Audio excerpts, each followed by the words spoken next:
வணக்க நண்பர்களே, டாக்டர் மகாலிங்கம். இப்போ நான் உங்கள்கிட்ட ஷேர் பண்ணுறது வயதானவர்களுக்கு வரக்கூடிய ஆண்மை குறைவினை சரி செய்கிற மாதிரி உணவு வகைகளில் இன்றைக்கி ஒரு உணவு தான் நான் ஷேர் பண்ண போகிறேன். முக்கியமாக வயதானவர்களுக்கு ஆண்மை குறை வரதுக்கு நிறைய காரணங்கள் இருக்குது. அதில் முதல்ல இருக்கக்கூடிய காரணமாக பார்த்திங்கன்னா ஸ்ட்ரெஸ் தான்.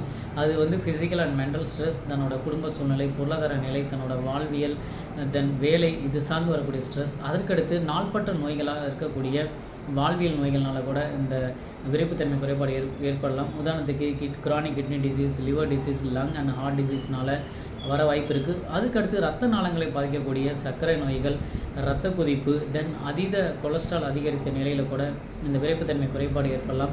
லைஃப் ஸ்டைல் சேஞ்சஸ், வாழ்வியல் பழக்க வழக்கங்கள், உதாரணத்துக்கு ஸ்மோக் பண்ணுறது, ஆல்கஹாலிக் அடிக்ஷனாக இருக்கனால கூட விரைப்புத்தன்மை குறைபாடு ஏற்படலாம். இதெல்லாம் சரி பண்ணுறதுக்கு முறையான மருந்துகளோட தென் வாழ்வியல் பயிற்சிகளை அவசியம் பண்ணுங்கள்.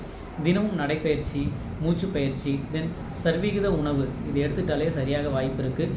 தென் ஹோம் ரெமடியாக நான் சொல்கிறத இதை முயற்சி பண்ணி பாருங்கள். அது என்னென்னு பார்த்தீங்கன்னா கொள்ளு கஞ்சி தாங்க.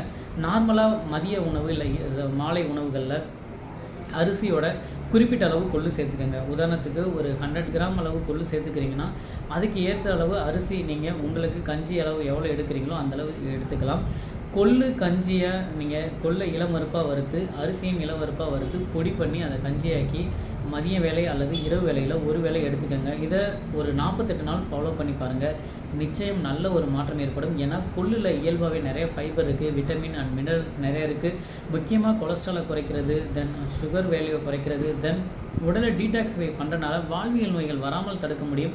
ஒரு ஒரு உடலை சுத்தி பண்ணக்கூடிய ஒரு நல்ல ஒரு உயிர் சக்தி நிறைந்தது தான் இந்த கொள்ளு. இதை தாராளமாக பயன்படுத்துங்க. கொள்ளு யார் பயன்படுத்தக்கூடாதுன்னா வாத நோய் வந்தவர்கள் முக்கியமாக பயன்படுத்தக்கூடாது. ஸோ இதை எப்படி பயன்படுத்தலாங்கிறது அருகில் உள்ள சித்த மருத்துவர் அணுகி பயன்படுத்துங்கள். நன்றி நண்பர்களே.